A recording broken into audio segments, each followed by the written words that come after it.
She only wanted to eat her lunch in peace, but the moment he threatened her little brother, the human became something the whole academy feared. I have seen a lot of stupid things in my 3 cycles at the Galactic Academy. I have watched Planetharian students try to breathe methane for a dare. I have seen a Zeltron attempt to eat a live Grix beetle, which, spoiler alert, did not end well for anyone involved. But nothing, and I mean absolutely nothing, prepared me for what I witnessed on that particular afternoon in Cafeteria Hall 7. My name is Vex Telvorn, and I am what you would call a Krellian. We are the accountants of the galaxy, the record keepers, the ones who watch and document. We have 4 eyes, which is fantastic for spotting inconsistencies in financial reports, but also means I cannot unsee the horror that was about to unfold. Trust me, I try. The cafeteria was packed that day. Hundreds of students from dozens of species, all crammed into one massive hall that smelled like a bizarre mixture of sulfur, ozone, and whatever the Thaxians call food. Seriously, I think they eat recycled engine parts. The noise level was, as usual, absolutely deafening. Chittering, roaring, whistling, and the occasional telepathic screech that made your brain itch. You know, normal lunch rush stuff. And there, sitting at a corner table by herself, was Riley Frost, the human. Now, humans were rare at the academy. Super rare. Like spotting a void whale in hyperspace rare. We had exactly 1 human exchange student that semester, and she had been keeping to herself for the most part. Smart girl. Most species did not know what to make of humans yet. The rumors were, well, let us just say they were creative. I had heard everything from humans can survive in vacuum for short periods, to they literally eat poison for fun, to my personal favorite, they befriend predators as a hobby. Riley looked painfully average for a human. At least I assumed she was average. How would I know? She had that strange smooth skin they all have. 2 eyes which seemed ridiculously inefficient for a supposedly advanced species. Brown hair pulled back in what I later learned was called a ponytail. She was wearing the standard academy uniform, gray and boring, and she was eating something that looked disturbingly like it might still be alive. Humans have bizarre food preferences. What struck me most was how calm she looked. Serene, even. She was reading something on her datapad, occasionally taking bites of her questionable meal, completely oblivious to the fact that every few minutes, someone would glance her way and quickly look away. There was this bubble of empty space around her table. Nobody wanted to sit too close to the Deathworlder. Oh right, that is what we called her species, Deathworlders. Apparently, Earth, the human homeworld, was classified as a Class 12 Deathworld by the Galactic Survey Corps. Class 12. Do you know how insane that is? Most civilized species come from Class 2 or 3 worlds. Comfortable places, mild weather, reasonable gravity, predators that have the decency to be afraid of technology. Earth? Earth was a nightmare planet where everything, and I do mean everything, was actively trying to kill you. The gravity alone would crush most species. The atmosphere had way too much oxygen. Do not even get me started on the wildlife.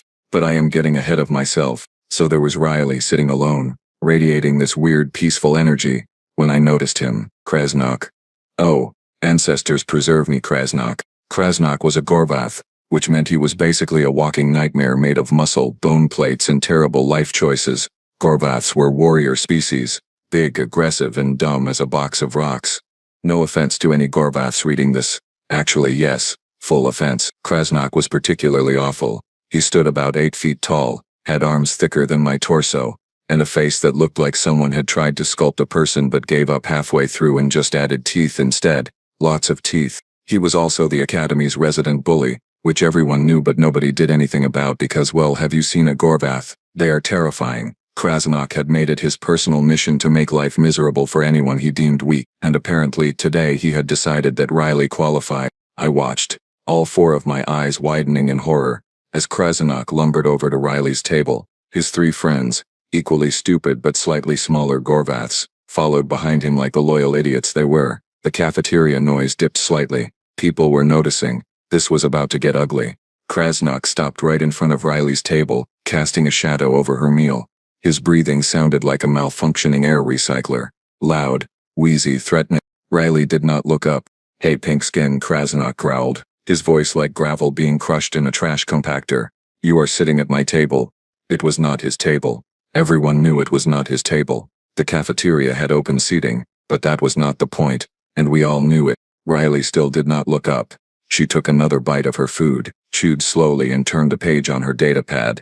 The calm on her face did not waver even slightly. Oh no, I thought. Oh no, no, no. This is bad, this is really bad. Krasnok's faceplates flushed a darker shade of purple, which in Gorvath body language meant he was getting angry. He slammed one massive fist down on the table, making Riley's tray jump. Her drink, some kind of dark caffeinated human beverage, sloshed but did not spill. I said. Krasnok repeated, leaning down so his face was closer to hers. You are at my table, human. Move. And finally, Riley looked up. Her expression had not changed. Still calm. Still serene. Her eyes, those weird two eyes that humans had, met Krasnok's 6, with absolutely zero fear. None. Not even a flicker. She blinked once, slowly, and then spoke in a voice so level it actually made my scales itch. No thank you, she said politely. I'm quite comfortable here. The cafeteria went silent. Krasnok stared at her. His friends stared at her. I stared at her. Everyone within earshot was staring because that little human had just told the biggest, meanest bully in the academy to, essentially, shove off. This was the moment. This was the moment where I should have gotten up, walked away, and pretended I had never seen any of this. But I could not. Call it morbid curiosity. Call it my historian instincts. Call it sheer stupidity. I stayed in my seat, all four eyes locked on that table, and watched as everything went horribly, horribly wrong. Krasnok's face went through about 17 different shades of purple in the span of 3 seconds. It was actually impressive from a biological standpoint. Less impressive was the vein that started throbbing on his forehead, which looked like it might actually explode. I was genuinely concerned about splash damage. What did you just say to me? He hissed, leaning even closer. His breath, which smelled like rotting Thaxian moss, washed over Riley's table. I saw a few students 3 tables over actually gag. Riley, and I cannot stress this enough, did not even flinch. She just sat there, her fork still in her hand, looking at Krasnok like he was a mildly interesting insect specimen. Not even a threatening insect, just, something that existed. I said no thank you, she repeated, her tone still perfectly polite. I am eating my lunch. You can find another table. The cafeteria has plenty of open seating. Now, here is the thing about humans that I had been hearing in rumors. Supposedly they came from a planet so dangerous that they developed this bizarre trait called stubbornness. Not the normal kind of stubbornness, where you maybe argue about something for a few minutes and then give up. No, human stubbornness was pathological. They would literally rather die than back down from something they believed was right.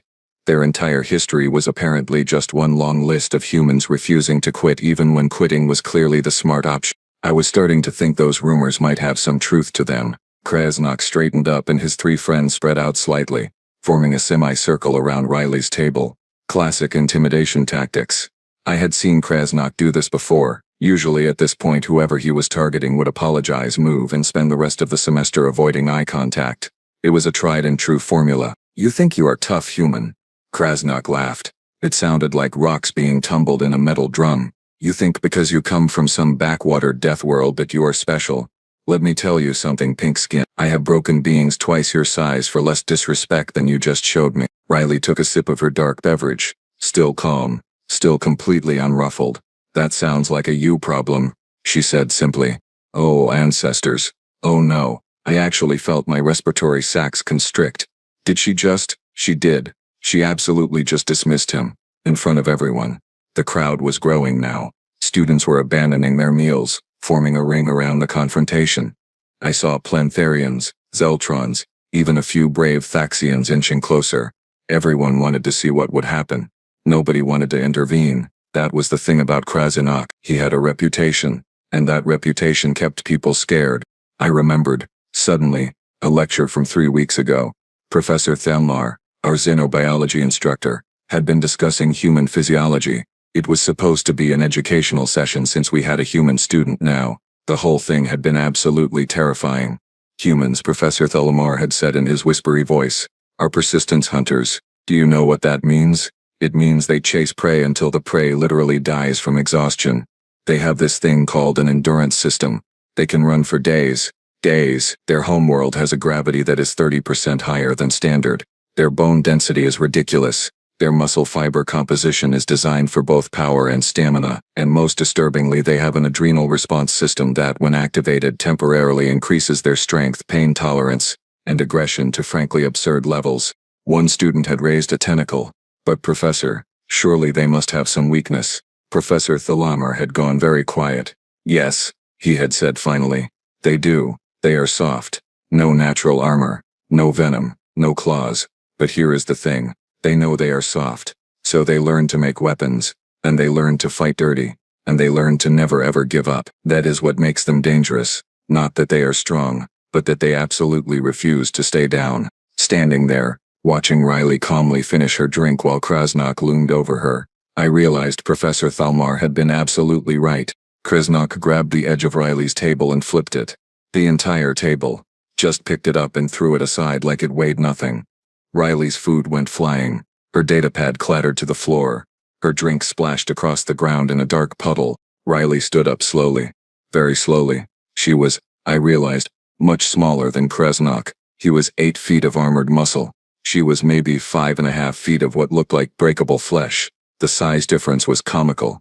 This should not have been a fight. This should have been a slaughter. So why was every single one of my instincts screaming at me to run? That was rude, Riley said quietly, looking down at her spilled lunch. I was enjoying that. Oh, you want to do something about it, human? Krasnok growled, stepping forward. His friends were grinning now, their teeth flashing. They thought this was funny. They thought they were about to watch their boss humiliate some weak little Deathworlder. The crowd pressed closer. Someone was recording this. I realized. Multiple someones. This was going to be all over the Academy network within the hour. The question was, what exactly would they be recording? Riley brushed off her uniform, still not looking directly at Krasnok. I want you to apologize, she said simply. And then I want you to leave me alone. That is what I want. Krasnok laughed again. His friends joined in. The sound echoed through the now silent cafeteria. Or what? He challenged, puffing out his chest plates. What are you going to do about it, Pink Skin? You going to cry? You going to run to the administrators? You think anyone here is going to help you? He had a point. Nobody was moving to help. Everyone was just watching, waiting. I felt ashamed, suddenly, for not doing anything. But what could I do? I was a Krellian. We were accountants, not fighters. I would get myself killed. Riley finally looked up at Krasnok again. Her eyes had changed somehow. They were still calm, but there was something else there now. Something cold. Something that made my blood feel like it had turned to ice. I am going to give you one chance, she said, her voice dropping lower. Walk away, right now. Apologize, turn around and walk away. This does not have to go any further. It was a warning. A genuine, honest warning. Anyone with half a brain could hear it in her voice. This was her giving him an out. This was her being merciful. Krasnok did not have half a brain. I am not going anywhere. Human, he snarled. And then he made his first big mistake. He poked her in the chest with one massive finger, hard enough that she took a step back. Except maybe to watch you crawl out of this cafeteria after I am done with you. The crowd collectively held its breath. This had crossed a line. He had put his hands on her. In most civilized stations, that alone would be grounds for security intervention. But security was nowhere to be seen. We were on our own. Riley looked down at where he had poked her, then back up at his face. And for the first time since this whole thing started, she smiled. It was not a nice smile. Okay then, she said softly. Your choice. That was when I knew. That was the exact moment I knew someone was about to die. Krasnok was on a roll now. He thought he was winning. You could see it in the way he stood, chest puffed out, arms spread wide like he was performing for the crowd. In his mind he had already won this confrontation. The human had not run away crying yet, but she would. They always did. You know what? He said, his voice dripping with mockery. I did some research on you, Riley Frost. Yeah, I know your name. I know you have a little brother back on your pathetic mudball planet. What is his name? Tommy? Timmy? Riley's expression did not change, but I saw it.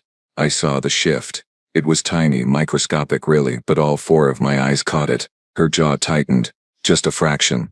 Her shoulders, which had been relaxed, went absolutely rigid. Her hands, which had been hanging loosely at her sides, slowly curled into fists.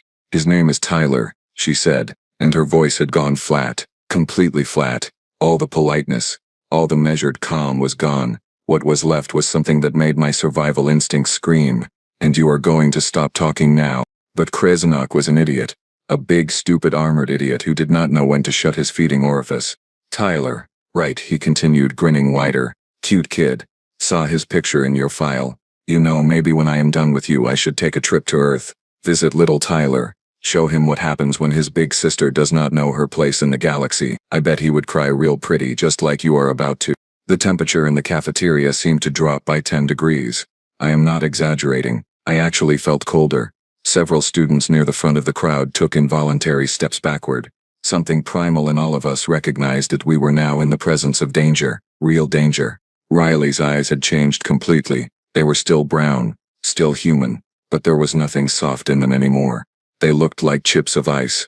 No, worse, they looked like the eyes of something that had killed before and would absolutely kill again. Her breathing had changed too. It was slower now, deeper, controlled, like she was preparing for something. You just made a mistake, Riley said, and her voice was so quiet that the entire cafeteria had to strain to hear it. A really, really big mistake. I noticed her stance had shifted without her seeming to move. Her weight was balanced differently now. Her feet were positioned wider, one slightly in front of the other. I had seen combat stances before in training videos. This was a combat stance. A very efficient one. Here is what is going to happen, Riley continued, her words coming out precise and clipped. You are going to apologize for threatening my brother. Then you are going to back away from me. Then you are going to leave this cafeteria and never speak to me again. This is your last warning. The only warning you are going to get. Do you understand me? Her tone was not angry. That was the terrifying part.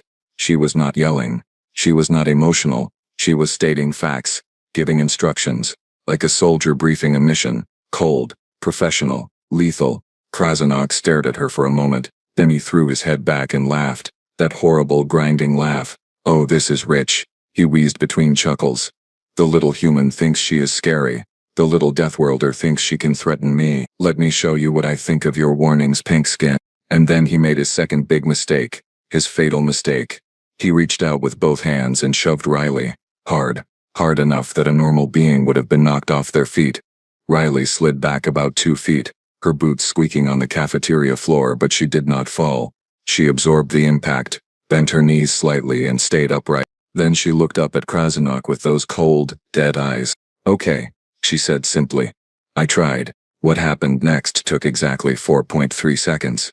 I know because I checked the timestamp on the security footage later after the medical teams had left, after the administrators had interviewed everyone, after the whole academy had been turned upside down by what we had witnessed. 4.3 seconds. That was all it took for Riley Frost to end Krasnok.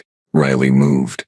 Not like a person moves, like a weapon moves, like something designed for efficiency and violence moves. She stepped forward into Krasnok's space, inside his reach, which seemed insane because he was so much bigger than her. His hands were coming down, probably to grab her again, to throw her around like a toy. They never made contact. Riley's right hand shot up, fingers extended and struck Krasnok directly in the throat, right in the soft spot between his bone plates. I heard the impact from where I was standing, a wet, crunching sound that made my stomach turn. Krasnok's eyes went wide. He made a choking, gurgling noise and staggered backward. His friends started to move forward, finally realizing this was not going the way they thought. Too slow, way too slow.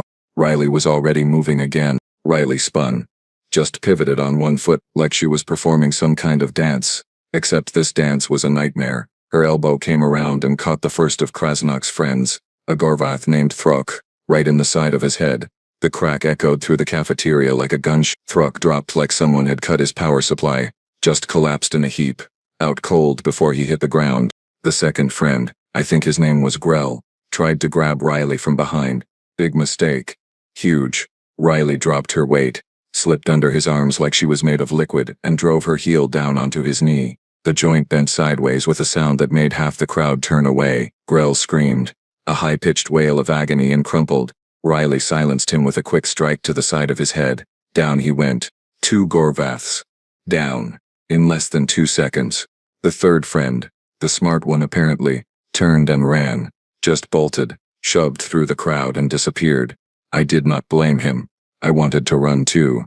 My legs were not cooperating though. They had apparently decided that standing perfectly still and watching was the better survival strategy. Krasnok had recovered somewhat from the throat strike. He was still wheezing, still making awful choking sounds, but he was upright and angry. So very angry. His faceplates had gone almost black with rage. He roared, or tried to roar. It came out more like a wet cough, and charged at Riley with his arms outstretched. Riley waited, just stood there, calm, centered, like she had all the time in the world. Krasnok was 3 steps away. 2 steps. 1 step. Riley moved to the side at the last possible second. Krasnok's momentum carried him forward, his hands grasping at empty air. Riley's foot snapped out and caught him behind his knee. With his own forward motion working against him, Krasnok went down hard. The floor shook when he hit it. Dust actually puffed up from the impact point. He tried to push himself up, started to rise. Riley was already on him. She moved behind him faster than my eyes could track. One moment she was to his side, the next she was behind him, her arms moving with terrifying precision. Her left arm snaked around his throat from behind, not choking him, positioning. Her right hand came up and gripped the back of his head. Her legs wrapped around his torso, locking her body against his back like some kind of predatory creature. Krasnok thrashed. He was strong, incredibly strong. He reached back, trying to grab her, trying to pull her off. His hands found her arms, and he pulled. I saw Riley grimace, saw her uniform sleeve tear, but she did not let go, did not loosen her grip even a fraction. "Stop fighting," Riley said into his ear, her voice barely audible. "Just stop. Please just stop." She was giving him one more chance. Even now, even in the middle of this, she was trying to give him an out, trying to end this without killing him. Krasnok did not stop. He roared again, that wet horrible sound, and threw himself backward, tried to crush her against the floor. Riley held on, adjusted her position and squeezed tighter. "Last chance," she said, and there was something in her voice now, something sad, something regretful. "Last chance, Krasnok. Tap out. Just tap out and this ends." Krasnok's response was to throw another elbow backward. It caught Riley in the ribs. I heard the impact, saw her face contort in pain, but still she held on. "Okay," Riley whispered. "I am sorry." Then she twisted. It was not a big motion, not dramatic, just a quick, controlled rotation of her arms and body, clinical, practiced, efficient, like she had done this before, like she had been trained to do exactly this. The sound was distinct, a sharp crack that cut through every other noise in the cafeteria, loud enough that everyone heard it, clear enough that there was no mistaking what it was. Krasnok's body went limp, just all at once stopped moving. His arms dropped to his sides, his eyes, all 6 of them, stared at nothing. Riley held the position for another 2 seconds, I think to make sure it was done, and then she released him. His body slumped forward and hit the floor with a heavy thud. Dead. Krasnok was dead. The cafeteria was silent, completely silent. Hundreds of students, dozens of species, and not one of them made a sound. Even the environmental systems seemed quiet. All you could hear was Riley's breathing, heavy, controlled, coming down from whatever that was. She stood up slowly, wincing as she moved. Her uniform was torn. There was blue blood, Gorvath blood, splattered on her sleeves. She had a cut on her cheek that was bleeding red, human red. Her hair had come loose from the ponytail. She looked, for the first time since this started, human, fragile, breakable. But she was the one standing. Riley looked down at Krasnok's body. Her expression was unreadable. Then she looked up at the crowd, made eye contact with several students, including me.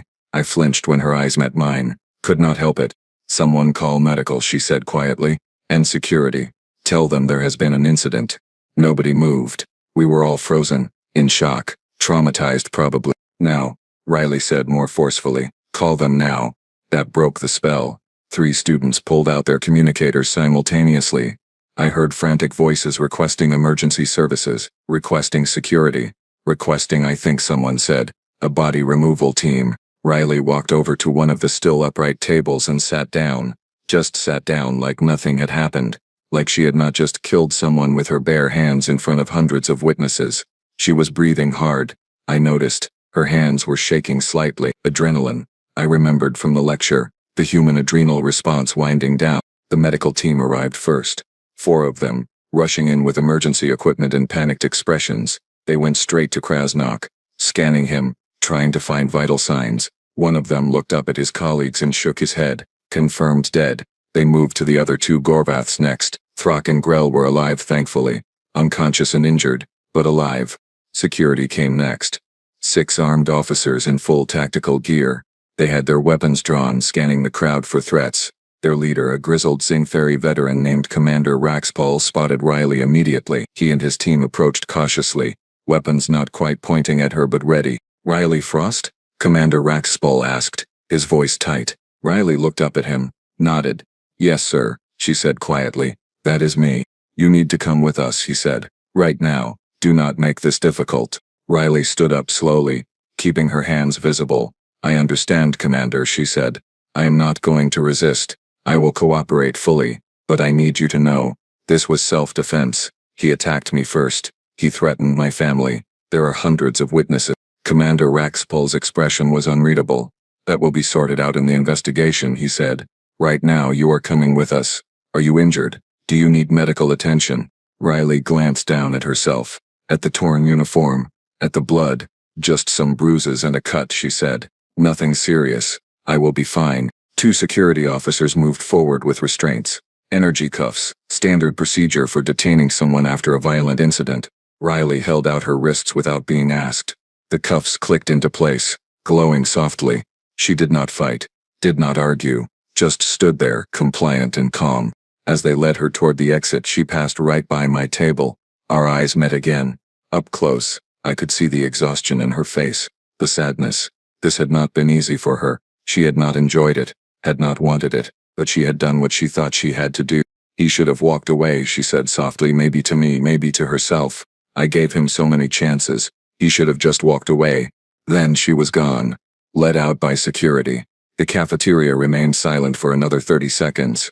Then, all at once, everyone started talking, shouting, panicking, crying. The noise was overwhelming. I just sat there, all 4 of my eyes still locked on where Riley had been sitting, where she had calmly eaten her lunch before everything went wrong, where a human from a Class 12 Deathworld had just reminded us all exactly why her species was classified that way. Professor Thelmar had been right. Humans were soft, no armor, no claws, no venom, but they absolutely refused to stay down. And when you pushed them too far, when you threatened what they loved, they became something else entirely. They became lethal. The investigation took 3 days. 3 very long, very tense days where the entire academy walked on eggshells and whispered in corners. Classes continued, but nobody was paying attention. How could we? We had all witnessed a death, a killing, and we were all trying to process what it meant. I spent most of those 3 days in the archive, doing what Krellians do best, research, because I needed to understand. I needed to know what we had actually witnessed in that cafeteria. The security footage was released on day 2. All of it. Every angle.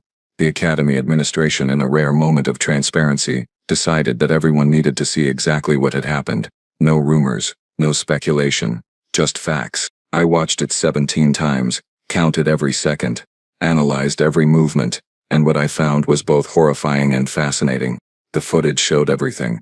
Kresnok approaching Riley, the initial harassment, Riley's repeated attempts to de-escalate, her warnings, multiple warnings, and then, critically, it showed Kresnok making those threats, about Tyler, about Riley's little brother. The audio was crystal clear, no ambiguity. He had threatened a child, then he had put his hands on her, twice. But that was not all the investigation uncovered. Turns out, Kresnok had a long file, 17 prior complaints of harassment, 11 incidents of physical assault, 4 cases of extortion, 2 complaints that had been mysteriously withdrawn, probably because the victims were too scared to follow through. The Academy had known he was a problem, and they had done nothing, absolutely nothing, because he was a Gorvath, and Gorvaths were influential, and nobody wanted to start an interspecies incident. Well, they had one now. The human embassy got involved. Apparently Riley's father was someone important in the Earth military, some kind of special forces commander. When he found out his daughter had been threatened, had been assaulted, had been forced to defend herself, he had made some very angry calls to very important people, the kind of calls that made administrators sweat. On day 3, the Academy released their decision. Riley Frost was cleared of all charges. The killing was ruled justified self-defense after sustained harassment and credible threats. She would face no criminal prosecution, no expulsion, no formal reprimand. In fact, the statement went further, condemned the Academy's prior inaction on Kresnok's behavior, promised reforms, promised better protection for students. Kresnok's family tried to protest, tried to claim it was murder, tried to demand justice for their son, but the footage did not lie, neither did the 17 prior complaints, neither did the fact that he had threatened a child. Their protests fell flat. Within a day they withdrew them entirely. The shame, I heard, was immense. In Gorvath culture, to be killed by someone half your size was bad enough. To be killed justifiably, after you had behaved dishonorably, that was a stain that would follow the family for generations. Riley returned to classes on day 4. I saw her in the cafeteria again, sitting at a different table this time, alone again, but the bubble around her was different now. It was not avoidance, it was respect. And fear. Definitely fear. Nobody was getting within 10 feet of the human who had killed a Gorvath with her bare hands. I watched her for a while, debating with myself. Then I made a decision. A stupid decision, probably. But I had questions. I needed answers. And I was tired of being a coward. I picked up my tray and walked over to her table. Riley looked up as I approached, her expression neutral, guarded. "May I sit?" I asked, keeping my voice polite and non-threatening. She studied me for a moment with those strange 2 eyes. Then she nodded. "Sure," she said. "Go ahead." I sat down across from her, carefully maintaining a respectful distance. She was eating again. Something that looked marginally less alive than her previous meal. "Progress. My name is Vextelvor," I said. "I am Krelian. I was there, in the cafeteria. I saw everything." "I remember you," Riley said quietly. 4 eyes. Blue scales. "You were sitting 3 tables over, taking notes on your datapad." She had noticed me. During all of that chaos, she had actually noticed individual bystanders. The observational skills were incredible. "I have been researching your species," I admitted. "Trying to understand. Trying to, I do not know, make sense of what I saw. I hope that is not offensive." Riley shook her head. "Not offensive," she said. "Just thorough. What did you find?" I pulled up my datapad. "Okay. So, Earth. Class 12 Deathworld. Gravity is 9.8 meters per second squared, which is 32% higher than galactic standard. Atmospheric oxygen content is 21%, which is borderline toxic for most species. Native predators include creatures called bears, sharks, crocodiles, and something called a hippopotamus, which is apparently responsible for more deaths than any other large land animal." Riley actually smiled a little at that. "Hippos are terrifying," she confirmed. "Your species evolved as persistence hunters," I continued. "You can run for hours, days even. You have an endurance system that is frankly absurd. You sweat to regulate temperature, which allows you to outlast prey in hot climates. Your bone density is designed for high gravity. Your muscle composition is optimized for both power and endurance. And you have this thing called adrenaline that temporarily makes you stronger and faster when threatened. You have done your homework," Riley said, impressed. "But here is what I do not understand," I said, leaning forward.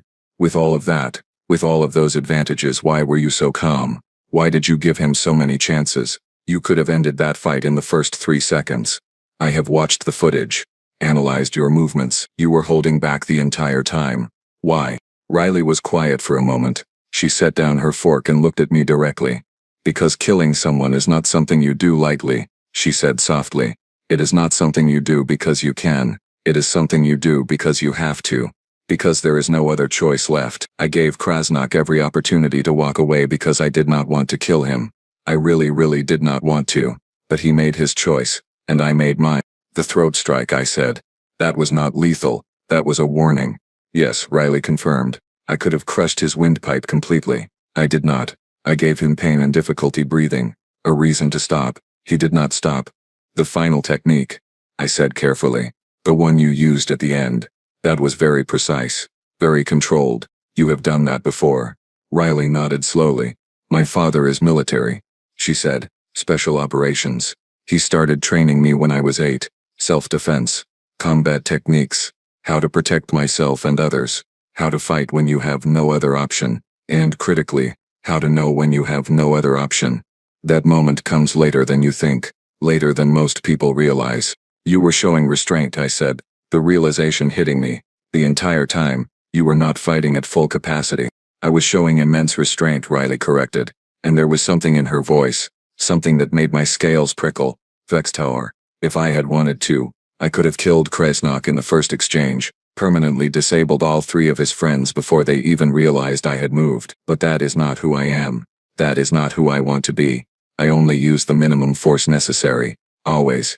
What you saw in that cafeteria was me trying very hard not to hurt anyone. Right up until I had no choice." I sat back, processing this. "So when humans talk about restraint, about holding back, that is real. That is not just bravado." "That is very real," Riley said. "Humans are apex predators from a death world. We are designed to hunt, To fight, to survive in conditions that would kill most species, but we are also designed to cooperate, to form communities, to care for each other. Those two things exist together, the capacity for violence and the choice to be gentle. That is what makes us human, not that we can kill, but that we choose not to unless we absolutely have to. I looked at her with new understanding, new respect. Thank you, I said, for explaining, for being patient with my questions. Riley smiled, a real smile this time. Thank you for asking, she said, and thank you for sitting with me. Not many people are willing to do that right now. They are scared. I know, Riley said. I do not blame them, but I am still just Riley, still just a student trying to get through my classes and learn about the galaxy. What happened with Krasnok? That was an exception, not the rule. The galaxy is learning that now, I said. About humans, about what you are capable of. It is honestly a little terrifying. Riley's smile turned sad. Good, she said quietly. Maybe if people are a little scared, they will think twice before threatening someone's family, before putting their hands on someone who just wants to be left alone. Maybe the next person like Krasnok will make a better choice. She was right. The entire academy had learned a lesson in those 4.3 seconds. A lesson about assumptions, about underestimating the soft-looking beings from Deathworlds, about the difference between can and will. Humans could be lethal, but they chose to be kind, right up until you did not give them a choice anymore. That was what made them truly dangerous.